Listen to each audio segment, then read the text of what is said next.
Eternal Darkness, Sanity's Requiem, the novel, Chapter 19, Light Comes to the Darkness. Yvette Cale started to see her husband reappear in the study when she saw a flash of light. In that moment she realized she was seeing something in the past. Something told her that the year was 1985 and that she was in the Roivas Estates library. Two men sat in front of her talking to each other. She could tell the one had to be Edward Roivas, Alexandra's grandfather. The other man, she realized, was Peter Jacob. He had to be in his 80s, but something made him appear older. She quickly realized what it had to be as she saw the jar containing a glowing blue object. She also realized that she had come in at the end of the conversation, especially as Peter spoke. "I know my story sounds crazy, but that statue is the only proof I have." She watched as Edward Roivas looked at the object. "It is indeed a strange item. I have seen one like it before." She quickly realized what Edward meant. Years prior to this, her father had delivered the heart of Mantarok to Edward. Inwardly, she shuddered, realizing how her family had gotten so involved with the ancients. This was another reminder how others were affected by it as well. She had been so caught up in those thoughts, she was surprised when the two were raising a glass and making a toast. She missed something in their conversation, and just that quickly, she was back in the secret study.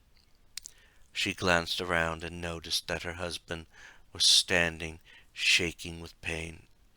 She ran over to his side and held him. "What happened? Are you all right?" She watched as he slowly nodded. "I'll be fine in a moment. I may need to heal myself, but it was both good and bad. The monster that was at Oubliette Cathedral is gone. However, I had a disturbing vision which allowed Pius to almost get me." Yvette shuddered when she heard that. Part of her wanted to make sure her husband wasn't severely injured, but she didn't move when Alexandra spoke. "Richard, you don't have to worry. Remember, you said that he claimed you escaped 9 times prior when you helped Yvette's father." She watched as her husband nodded, but she could tell he was still shook up. A moment passed before Alexandra spoke again. "So, what was the vision you had?" She watched as her husband leaned against the desk, as if he was trying to read the tome. "After Peter left with the essence, I looked back at the pit the beast came out of. All of a sudden, I saw the fall of the creature, with both Peter and I watching. First it appeared to be a blue creature with 3 legs. Then it was a huge green stick figure, and I swear the head was the rune of Zelatoth. Then it was the red-clawed creature. It was as if I had 3 blink attacks back to back." She stepped back for a moment and thought about what that meant. If Richard truly had 3 blink attacks back to back, it could mean one of 2 things. The first was that they would be getting close to the end of all the madness that was happening. That would be a good thing if it meant an end to his blink attacks. However, the other alternative is that they could be becoming more frequent. So frequent that he might become immobilized. It wasn't a fate she wanted to face, and she was sure he didn't want to fathom it either. She looked over at Alexandra and said, "Pass him to home so he can cast the spell." She was surprised when all of a sudden a red rune appeared over her husband's head. Soon In what appeared to be a shower of reddish drops coming from the rune, her husband stood steadier. Shortly after that, she heard what sounded like a coin dropping from the tome. Both of the events were puzzling, and she wasn't sure which one she wanted to answer to first. However, she wasn't surprised when both her husband and Alexandra spoke simultaneously. How did that happen? As Yvette thought about it, she decided to try something. She quickly cast the same spell, except with a different alignment, and wasn't surprised when a purple rune appeared over her head. She looked at the others and said, "I think, due to our prolonged exposure to the tome, we can cast spells without referring to the tome. That would be a good thing if we get separated." She could tell it was an idea that none of them wanted to consider. With all the weirdness that was happening, getting split up was not an option. Last time they were separated, they all were subject to 3 separate delusions. The idea of splitting up now was very distasteful. Right now, she wanted to know about the penny. What about that penny? If it was in the tome, why did it fall out now? And why didn't we notice it before? She watched as Alexandra picked up the penny and studied it. As she turned it around in her hand, she wondered what Alexandra was thinking. Soon, Alexandra appeared to have an idea cross her mind. Wait a minute. I remember something about penny being used in a fuse box. In that moment, Yvette remembered the dark room on the 2nd floor. She had never bothered to search the room since there was no light in the room. She quickly turned to Alexandra. If we go to the fuse box, we can use that to light up the dark room I saw. Do you know where the fuse box is? She watched as Alexandra headed for the door of the study. The only place I could think it might be is in the basement. All we need to do is get down into the basement. As they all left the room, Yvette remembered that the basement door was locked. She wasn't aware if they had found a key yet. As they entered the library, she heard her husband utter the important question. Alexandra, did any of us ever find a key to the basement? Before any one of them could speak, Yvette saw Alexandra stop, and she saw why. A ghostly woman appeared with a scream, and then bent down to start scrubbing the floor. They cautiously neared the shade, and Yvette was stunned when it looked up at them. With almost a pleading tone, it spoke again. "I can't get the blood out." She was frightened when the sorrowful look turned to one of hatred as it looked at her husband. "And it's all your fault?" The surreal moment ended as the phantom vanished from sight. Yvette turned to her husband, who was puzzled and shocked at the same time.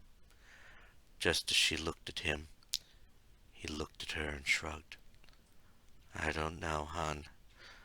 Other than now and Maximilian's chapter in the tome, I've never been in this place. Besides, the library didn't exist in Maximilian's time."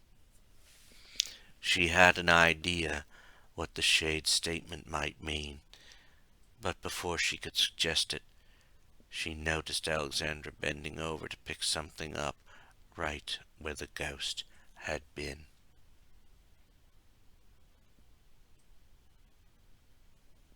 Alexandra Roivas was stunned when she noticed the object. Over all the times they had been in and out of the library, she never noticed it lying on the floor.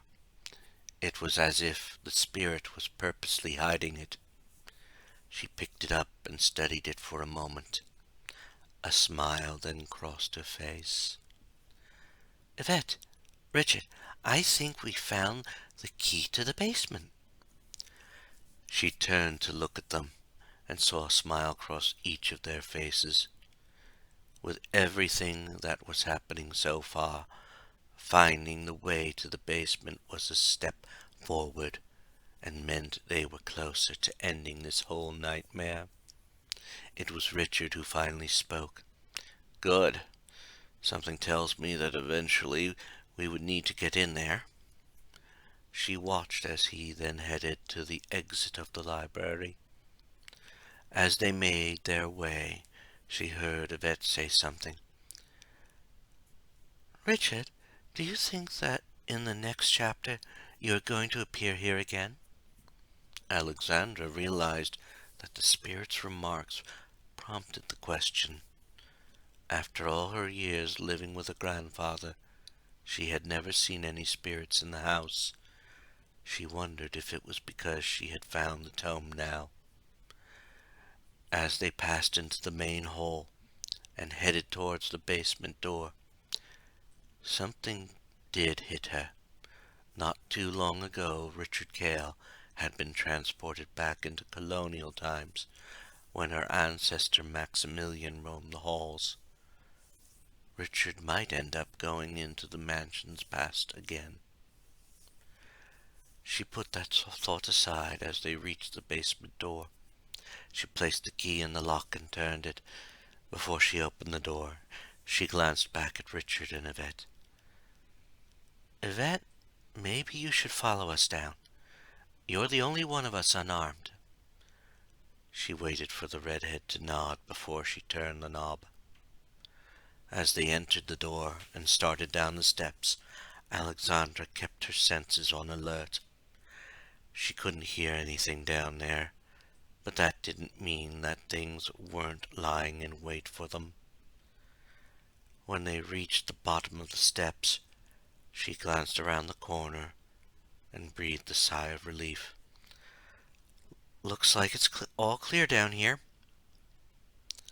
When the others reached the bottom of the steps, Alexandra noticed they were both looking at different things. She saw Richard's attention was drawn to the barrels that were alongside the steps. As he tapped each barrel, she heard a sound, which let her know the barrels still had something in them. "My grandfather used to call it his sanity juice. He didn't drink it a lot, but I could have sworn it was alcohol." She watched as Richard only nodded. "If it was, it makes little sense. Alcohol is said to have a calming effect." She watched as he tapped the barrels again. While he was doing that, she noticed that Yvette was staring at something on the wall. In a moment she realized what it was. A Winchester rifle was hanging on the wall, and Yvette was studying it like someone who had used it before.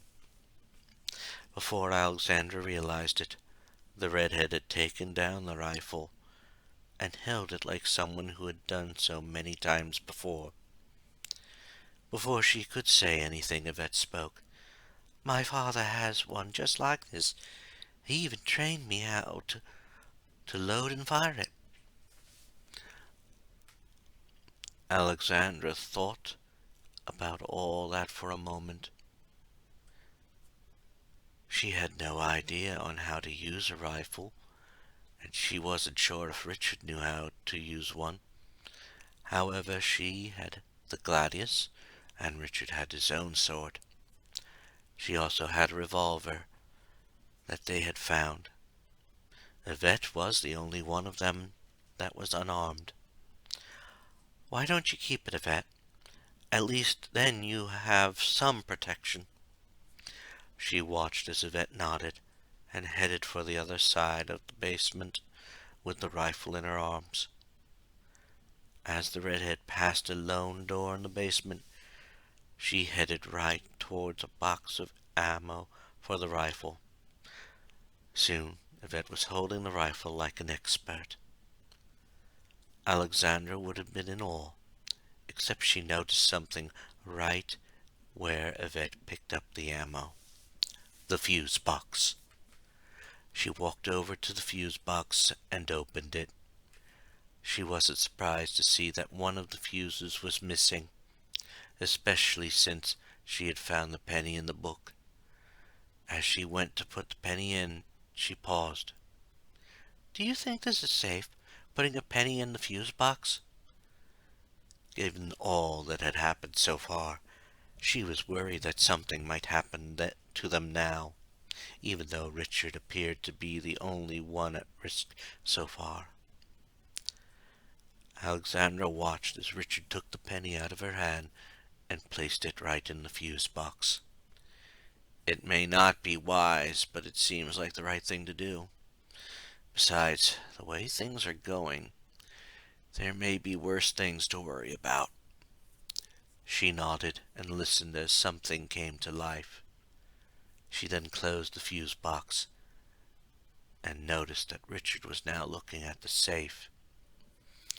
Alexandra stepped over to the safe and tried to open it. She didn't know the combination and hoped that it might be unlocked.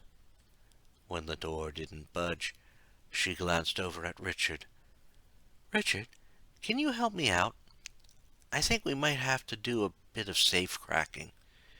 Can you listen for the tumblers to click?" She watched as he nodded and kneeled down next to the safe. The second he did that, she saw him try to balance himself like he was about to fall.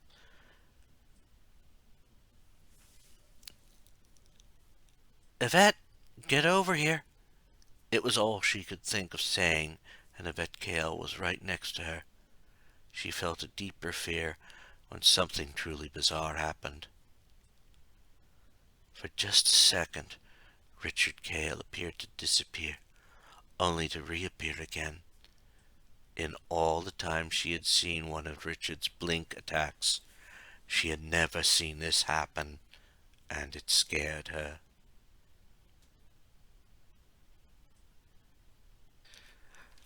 Richard Kale felt himself start to fall away from the safe.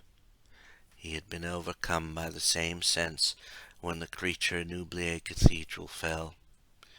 He was sure he was going to hit the floor, but he felt someone catch him. He wasn't sure who it was, but he was hoping it was his wife. He turned to look at who caught him, and saw it was who he hoped it was. "Thank you." He then noticed a scared look on her face. What happened? He could tell that whatever had happened during the blink had scared her, and most likely Alexandra as well. The look on his wife's face was that of a person almost scared to death. "You disappeared for a moment. It was like you were there, and gone, and then back." He felt his eyes go wide as the words sank in. He tried to back away from the safe, and felt his wife move backwards with him. When he felt safe, he looked at Alexandra. "Do you have any idea what might be in there?" When she shook her head, he continued, "The item from Oubliette Cathedral is in there." He heard his wife gasp. "You mean the veil of Ulioth is in there? Is that what caused you to have your attack?" He nodded, knowing that it might be the only reason. He was surprised that it had not happened before, unless it was because of the time it happened. Something big was approaching, and there had to be a way to counter it. As he got up, Alexandra looked back at the safe. "Well, we will have to eventually get into the safe. Maybe we could figure out a way for it not to happen." Deep down, he hoped that would be the case. The thought that he had literally disappeared bothered him greatly. He had often been afraid that during one of his attacks he would never recover. However, he was sure the reason for that would be that he would be killed when his guard was down. The fact that he could disappear from existence never entered his mind. He looked around the basement, trying to make sure another attack wasn't going to strike him. When he was sure one wouldn't, he pointed over to the box of revolver ammo. "You might want to grab that, Alexandra." As she did that, he looked over to the wall that was opposite the basement steps. The last time he was in the basement was during Maximilian's time, and back then there wasn't a door on that wall. He walked over to the steel door and opened it. He entered the small room and heard both Alexandra and Yvette follow him. Except for a mechanical hatch, which was sealed by a complex mechanism, and the bottom of the globe in the observatory, the room was vacant. As he looked at the mechanism, he noticed that it was light activated. And there was only one thing this hatch could be covering. Something tells me this is the way to Enga. And the only way to open it will be a beam of light. We just need to figure out how to get the beam down here. He watched as Yvette looked at the mechanism as well, and Alexandra glanced up at the globe. Alexandra was the one who spoke first. "Maybe the observatory is the key. Grandfather told me, when he told me most of the history of the house, that the observatory was added in the past 50 years or less." Yvette then nodded and said, "It makes sense. Dad always said that some cultures use mirrors to pass light to see in deep underground areas. Others use reflected light as triggers for things." Just at the mentioning of light, Richard recalled why they were down there. "Speaking of that, we need to get up to that dark room. With the fuse replaced, we should be able to see what that room is." He then ran out of the room and headed up the steps, followed by the others. It took them almost no time at all to run up the steps and make their way to the second-floor hallway.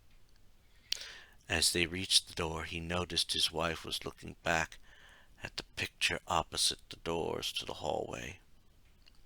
It wasn't the first time she looked at the picture, but every time they passed it she had a look of disgust on her face.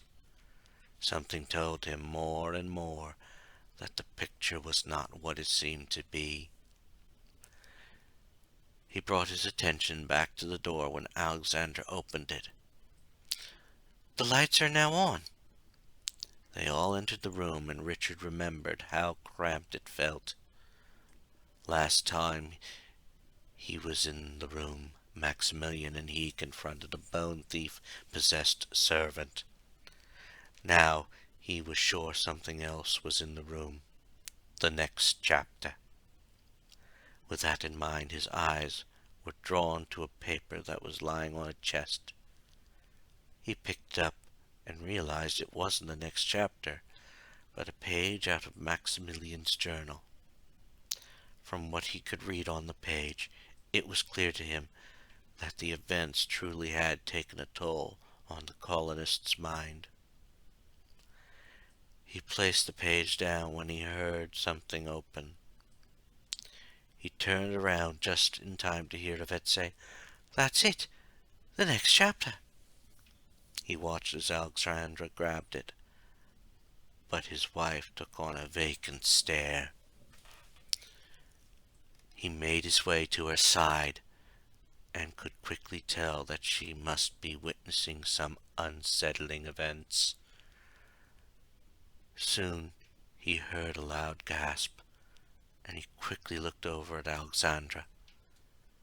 The reason he looked at her was that the loud gasp wasn't one, but two, from two people. The one from Yvette meant she was witnessing something very unsettling, but he didn't know why Alexandra had gasped until she spoke. This chapter is going to be about my grandfather, back in 1952 AD. He looked back at Yvette, who still appeared to be in her vision. In that moment he remembered what the ghost had said, and it made sense. That is unsettling. However, I think Yvette is witnessing something more unsettling. Before he could say anything more, Yvette blinked and shouted, "We need to get to the secret study. Something bad might be on the way." He felt panic rise and quickly followed her as she bolted out the door. He heard Alexandra following him out the door. As they reached the foyer, Richard asked the one question. "What did you witness, Yvette? What scared you so much?" As they passed through the library, Yvette answered the question. "It was two scenes. The first, Pius sent a hideous red creature to kill the occupant of this house. Afterward, he told Chaturga that none of the victim's descendants would step foot in the house. Also, that the date the summoning spell kicks in is very soon. It was 2,000 years in the making. I'm just not sure who the victim's going to be." As they all reached the secret study, Alexandra closed the door once they were all in and said, "Maybe that was what happened to my grandfather. I plan to make Pius pay for that now. You have no idea how gruesome my grandfather's death was." As Alexandra put the tome on the desk, Richard walked over to Yvette. He put his arms on his wife's shoulder and softly said, "Yvette, I think Alexandra might be right. We didn't see what happened. But if you say that spell is nearing completion, we need to focus on this more than ever." He watched as she turned to face him and nodded. "You're right, but I want you to be careful. If I've been keeping track correctly, this is the last time you'll be safe jumping back to the past.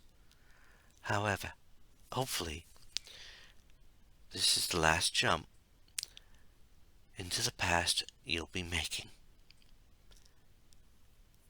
He nodded, agreeing with her hopes. He glanced over at Alexandra and saw her open to the chapter. "All right, let's begin the Legacy of Darkness."